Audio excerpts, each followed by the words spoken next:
MNF news में आपका स्वागत है। आज MNF न्यूज़ में दो एडवोकेट उदित सिंह परिहार और सानिध्य जैन हमारे साथ आए हुए हैं, जो कि इस बात को लेकर के चर्चा करेंगे कि उन्होंने अभी जो एक शिकायत करी है NGT में, जिसमें शाहपुरा जो लेक है वहाँ पर जो पेड़ काटे जा रहे हैं, उसको लेकर के इन्होंने NGT में शिकायत दर्ज कराई है। आज हम सानिध्य जैन और उदित सिंह परिहार से बात करेंगे कि आगे आपकी क्या रणनीति है और आगे आप किस तरह से जो पर्यावरण है उसको जो नुकसान पहुंचाया जा रहा है उसको लेकर के आप क्या कार्रवाई सरकार से चाहते हैं। मैं राकेश ठाकुर, आप देख रहे हैं MNF न्यूज़।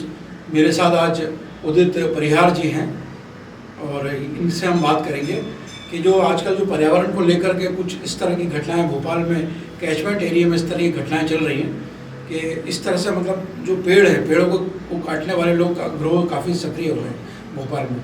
तो हम ये जो परिहार जी हैं, ये 5 साल से जो है वकालत का काम कर रहे हैं। तो इन्होंने कुछ पिटीशन फाइल करी है जो कि शाहपुरा लेक को लेकर के है। तो सर आपने क्या करा है, थोड़ा सा आप चैनल को बताएं किस तरह से आपने किया। सर रिसेंटली माह अप्रैल 2024 में हमारे एक मित्र हैं श्री सानिध्य जैन, जो कि शाहपुरा के निवासी हैं। उन्होंने ये नोटिस किया कि शाहपुरा लेक के आसपास त्रिलंगा तक के सारे पेड़ों में डिमार्केशन हुआ है और उनको अब काटा जाना है। जैसे ही उनको इस चीज़ की जानकारी मिली तो वो तुरंत सक्रिय हुए, क्योंकि वो भी एक एनवायरमेंटलिस्ट और एनिमल लवर हैं जो कि इस क्षेत्र में काफ़ी लंबे समय से काम कर रहे हैं। और उसके बाद उन्होंने मुझे कांटेक्ट किया कि सर ऐसा ऐसा हो रहा है, हम क्या कर सकते हैं। तो काफ़ी देर चर्चा करने के बाद हमने ये फैसला किया कि हम national green tribunal central zone bench, जो कि भोपाल में ही बैठती है, उसके सामने एक ओरिजिनल एप्लीकेशन दायर करेंगे और इस चीज़ का संज्ञान माननीय नेशनल ग्रीन ट्राइब्यूनल के सामने लेकर आएंगे और उनसे प्रार्थना करेंगे कि भाई इस तरीके से पेड़ों को ना काटा जाए। इस संबंध में दिनांक 5 मई 2024 को पेटिशनर सानिध्य जैन, जिनको मैंने रिप्रेजेंट किया एज एन एडवोकेट, के द्वारा एक ओरिजिनल एप्लीकेशन दायर करी गई और माननीय नेशनल ग्रीन ट्राइब्यूनल को इन सब फैक्ट से वाकिफ कराया गया कि भाई इस तरीके से सड़क चौड़ी करने के नाम पर करीब 500 पेड़ों को एक बहुत ही इनसेंसिटिव तरीके से काटा जा रहा है, जो कि रोकना ज़रूरी है। तो इस चीज़ का संज्ञान लेते हुए दिनांक 9/5/2024 को नेशनल ग्रीन ट्राइब्यूनल ने इन सब पेड़ों के कटने पर स्टे लगाया और हमको रिलीफ दी। जी जी। तो ये जो आपने पर्यावरण के लिए इतना अच्छा कार्य किया, ये क्या इसके अलावा और भी कुछ इस तरह के काम आप कर चुके हैं? हाँ सर, इसके अलावा मैं पर्सनली तो नहीं, हमारे जो पेटिशनर है सानिध्य जैन, वो इन सब मैटर्स में काफ़ी इन्वॉल्व रहते हैं और एनिमल राइट एक्टिविस्ट है वो भी। और इसके अलावा हमने और कोई पेटिशन तो अभी तक दायर नहीं करी है।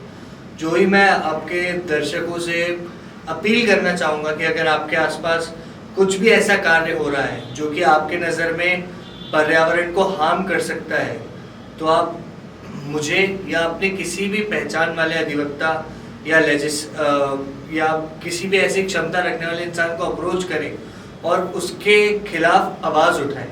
क्योंकि आज जैसा कि हम देख रहे हैं, पिछले कुछ सालों में भोपाल, जो कि अपनी ग्रीनरी के लिए जाना जाता है, उसमें डेवलपमेंट के नाम पर नेचर की ऐसी की तैसी कर दी है। जी जी। तो ये तो जो रियल एस्टेट बिल्डर है, ये लोग भी काफ़ी इस पर नुकसान पहुँचा रहे हैं। बिल्कुल नुकसान पहुंचा रहे हैं और नेशनल ग्रीन ट्राइब्यूनल का जुरिस्डिक्शन वहाँ तक एक्सटेंड होता है, चाहे वो सरकार कर रही हो, चाहे वो रियल एस्टेट के बिल्डर्स कर रहे हो, चाहे वो कोई और तीसरी प्राइवेट पार्टी ही क्यों ना कर रही हो। अगर आपको ऐसी कोई जानकारी मिलती है तो आप सानिध्य जैन बने और किसी अधिवक्ता के माध्यम से नेशनल ग्रीन ट्राइब्यूनल के सामने या ऑनरेबल हाई कोर्ट के सामने इस चीज़ को संज्ञान में लेकर आए। क्योंकि जैसा कि मैं देख रहा हूँ आजकल माननीय न्यायालय भी इस चीज़ को लेकर बहुत सक्रिय हो गए हैं। आपको ऐसा लगता होगा कि 100-500 पेड़ कट रहे हैं, किसी को क्या फ़र्क पड़ता है, लेकिन ऐसा बिल्कुल नहीं है। नेशनल ग्रीन ट्राइब्यूनल ने बहुत अच्छे से हमें रिलीफ दी और खाली एक ही पेशी में उस पर स्टे लगा दिया, जिसके लिए मैं नेशनल ग्रीन ट्राइब्यूनल का बहुत बहुत आभारी हूँ। जी। तो MNF न्यूज़ भी पर्यावरण को लेकर के काफ़ी कार्यक्रम कर रहे हैं। अभी हम लोग 5 जून को हमारा एक इवेंट होने वाला है होटल पुखराज में, तो इसमें भी हम लोग इस तरह का जो पर्यावरणविद है, जो पर्यावरण को लेकर के लोगों को जागृत करते हैं, उन लोगों को भी हम अवार्ड देने वाले हैं। बहुत ही अच्छी बात है। आपके प्राइवेट पार्टीज़ के साथ ही साथ जो बड़े बड़े मीडिया हाउसेस हैं, जैसे कि आपका मीडिया हाउस है नेशनल मीडिया हाउस, और अन्य नेशनल हाउस जो कि मध्य प्रदेश में सक्रिय है उनको भी इस संबंध में काम करना चाहिए और इन फैक्ट्स को हाईलाइट करना चाहिए, जिससे जनरल पब्लिक को इस चीज़ की जानकारी मिल सके कि किस तरीके से आज नेचर के साथ खिलवाड़ करी जा रही है, जिसका हर्जाना हमें आने वाले कल में 100% भुगतना पड़ेगा। जी, ये हमारे साथ परिहार जी थे और आप सभी को बहुत बहुत नमस्कार।